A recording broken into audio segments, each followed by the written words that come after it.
नमस्कार, आप देख रहे हैं न्यूज फॉर एशिया और मैं हूं लक्ष्मीकांत दुबे। इस समय कोरोना और लॉकडाउन को लेकर के बड़ी खबर आ रही है।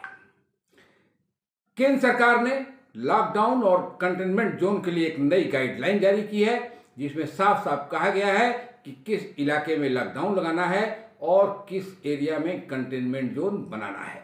कंटेनमेंट जोन की सीमा क्या होगी, यह भी इस गाइडलाइन में बताई गई है। हम इस गाइडलाइन में क्या क्या और कहा गया है हम आपको सारी चीज बताएंगे, लेकिन पहले जो इसमें सबसे महत्वपूर्ण बात है वह आपको हम बताते हैं कि यदि किसी जिले में, किसी शहर में लगातार पॉजिटिविटी रेट 10% से ज़्यादा बढ़ रहा है तो वहाँ 14 दिन का लॉकडाउन लगाया जाएगा।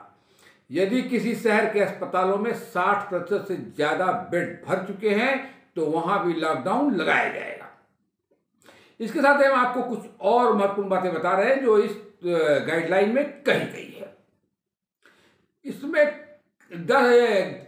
कर्फ्यू जोन, कई जगह कर्फ्यू भी नाइट कर्फ्यू चल रहा है, तो कर्फ्यू का समय तय करने की छूट अब स्थानीय प्रशासन को दी जाएगी। अभी तक जो कर्फ्यू की घोषणा हुई थी प्रदेशों में या कुछ शहरों में, वह राज्य स्तर से होती थी। राजधानी से फरमान जारी होता था कि पूरे प्रदेश में नाइट कर्फ्यू रहेगा या इन जिलों में रहेगा, और उसके लिए एक समय रहता था कि रात में 9 बजे से और सुबह 5 बजे तक कह दिया गया, तो प्रदेश के जितने जिलों में कर्फ्यू लग रहा था वहाँ समय यही रहता था।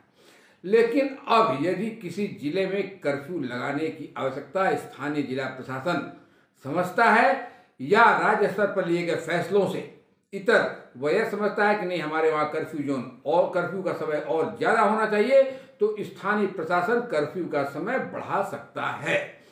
नाइट कर्फ्यू में अब जरूरी चीज़ों को छोड़कर, यानी जो जरूरी के सामान, यानी जो ट्रांसपोर्ट में जिसमें आवश्यक सामान ले जाने वाला होगा, जिसकी वजह से सामान्य जनजीवन न प्रभावित हो, उन्हीं वाहनों को चलने की छूट होगी।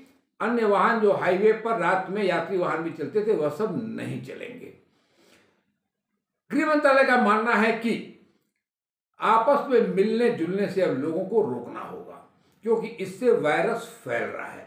इसके लिए सामाजिक, राजनीतिक, खेल, मनोरंजन, शिक्षा, संस्कृति, धर्म और उत्सव से जुड़े सभी ऐसे आयोजन जहां भीड़ जुटती है उन पर रोक लगाई जाएगी।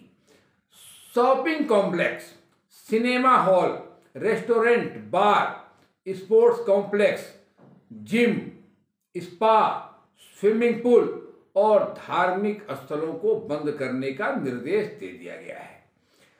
पब्लिक और प्राइवेट सेक्टर से जुड़ी जरूरी सेवाओं को ही चालू रखा जाएगा।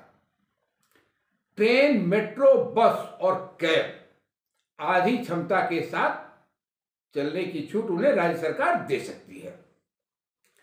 अंतर्राज्यीय या राज्य के अंदर चलने वाले वाहनों पर पाबंदी नहीं लगाई जाएगी। जरूरी सामानों से जुड़े ट्रांसपोर्ट वाहनों को नहीं रोका जाएगा।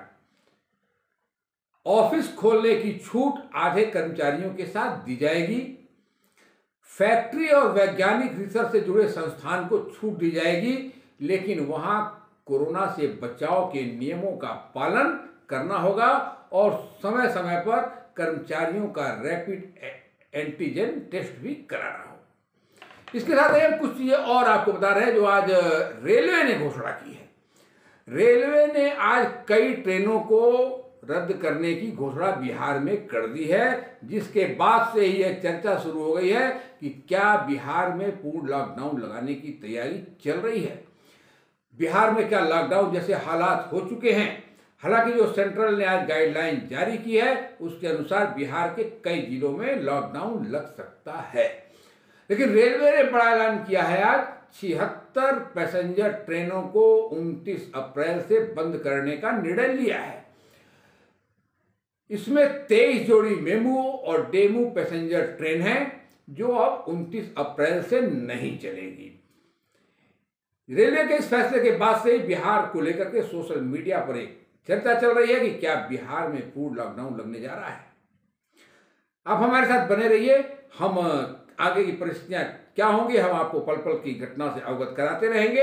यदि आप यह खबर हमारे फेसबुक पेज पर देख रहे हैं तो पेज को लाइक कर लें। यदि हमारे यूट्यूब चैनल पर देख रहे हैं तो चैनल को सब्सक्राइब कर लें। धन्यवाद।